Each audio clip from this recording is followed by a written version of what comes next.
You just got fired from your job. It's uncomfortable and probably a bit distressing. First, I want you to stop and take a breath, and we're going to get through this together. Today, I'm going to give you 5 key steps to be able to take a step back, calm down, regain control, and realize it is not hopeless. If you're interested in career content like this, go ahead and click that subscribe button and let's get into it. First, losing your job is an absolutely terrible feeling.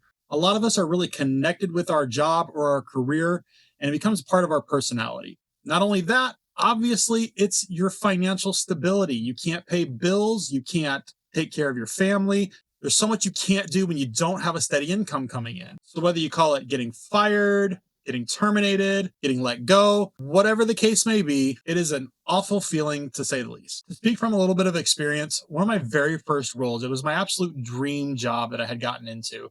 And I ultimately was there for about a year and then got let go. I showed up early one morning and it was actually just for a training day. My supervisor called me into his office. They kind of went over some things. I was completely blindsided by it.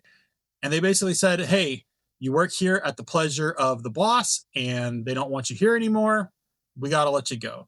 And I was absolutely crushed. Unfortunately, I didn't really have anyone to help me kind of walk through where to go next. I went from slamming out a ton of applications to related roles to just kind of wallowing in my own self-pity for a while. I was not in a good place. So if you're in a similar situation, I want to help you get out of it. I want to go over 5 key tips that would have helped me back then when I lost my first dream job. So the first step is really to just take a step back and just try to take stock of your entire situation.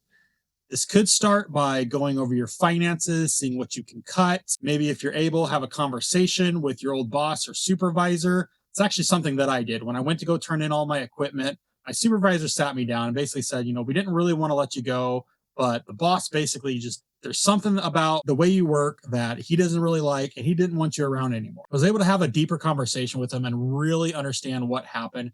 And I was able to internalize that a little bit and be able to take that information with me as I pursued my next roles. It's not something that they're always going to be willing to do, especially in today's era of liability. A lot of them, they don't want to give you the exact reason they let you go because they don't want to get tied up in lawsuits. But if they're open to it, it's often a really good conversation to have. The opportunity to step back and to sort of take stock of your situation is really going to be helpful because it kind of gives you an outside view. Just as you're looking for people to give you advice, you're kind of able to step back and sort of give yourself your own advice by looking at it from an outside perspective.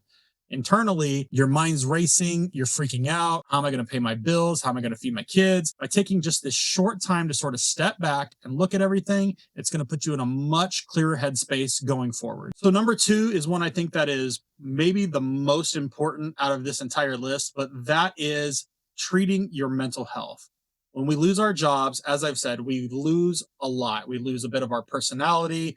We lose our finances. Nothing seems stable, and you're just kind of in freak out mode for a while. Your mental health is absolutely key. Being able to calm down, and not just calm down, but really be able to start the healing process of losing your job is so important. And the number one thing within that, I think, is understanding that your career is not your personality. So many people get wrapped up in their careers. Oftentimes you ask somebody, you say like, who are you? What do you do? No one says like, oh, I like to ski or I like to go on drives. One of the first answers that most people will give you is, I am an engineer or I am a firefighter. They are so wrapped up with their personality into their career that that's just who they see themselves as. So when you lose that, you feel like you lose a significant part of yourself, if not yourself altogether. You've really got to be able to separate your career from your personal self. And if you're able to do that, it's really going to help your mental health. And it's going to help you move forward in the rest of this process. Number 3 is more of a structural thing,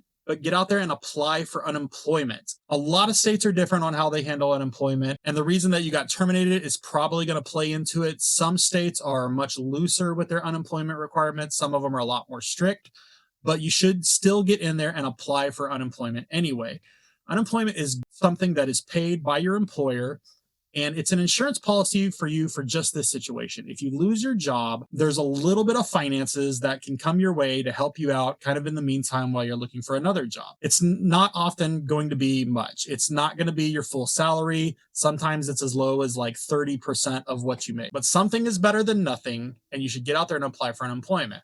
The other thing you can also do is just try to find something in the interim, something that gives you some kind of income, just some money to bring in, just to take care of some of your basic, your rent, your mortgage, your water bill, light bill, whatever the case may be, just something to keep you on a ground level. This is especially important if you don't qualify for unemployment. You don't have to necessarily find your next big career role, but just stabilize your finances and you're going to feel a lot of weight come off your shoulders once that first little paycheck comes in. And number four is something I kind of skipped out completely when I got terminated from my job.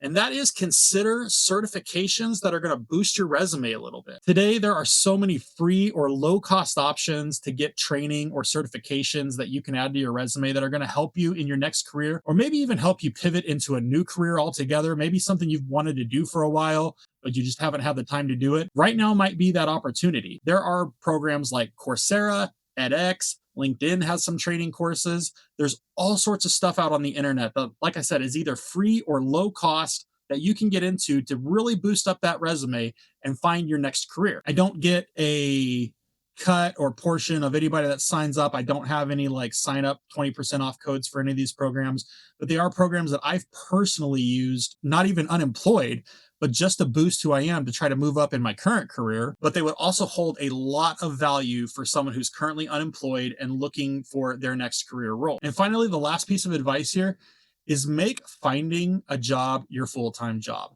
Really buckle down and set out a schedule. Try to make it organized, make it just like you're going to work. Get up in the morning at about the same time you would get up before, have your morning coffee, eat breakfast, take a shower. Don't fall into a lull of, you roll out of bed at 10 o'clock and, you eat junk food, you watch TV for a couple hours. No, treat this like it is your job. Get out of bed early, take a shower, eat breakfast, whatever it is that you would do in the morning before, continue to do that. Organize your day. If you're going to do some of the training certifications, maybe from 8 a.m. to 10 a.m., you're going to do training certification. From 10:30 a.m. to noon, you're going to work on updating your resume, or you're going to search for jobs. At noon, you go and you have lunch. Whatever your schedule was before, continue that schedule or continue some kind of organized schedule. Don't let yourself fall just into that lull of I'm not doing anything. Just do something to avoid falling into a lull. Once again, I know losing your job, it's just a really terrible feeling. Nobody wants to be there. Like I said, our jobs often become a real big piece of us, especially financially. But I hope you can follow these 5 tips that'll help get you through. I really wish somebody would have sat me down and gave me tips like this back when I got terminated from my position. After losing that position, I was ultimately able to restructure myself and build myself right back into my career. It just took a lot longer than it probably needed to, because I did allow myself to just feel depressed and just not really want to do anything and just kicking around and feeling sorry for myself. So if you're in this situation right now, I absolutely, truly do wish the best for you. I wish the best for everybody out in the job market right now. It is tough out there, and it's especially distressing now if you just lost your current job.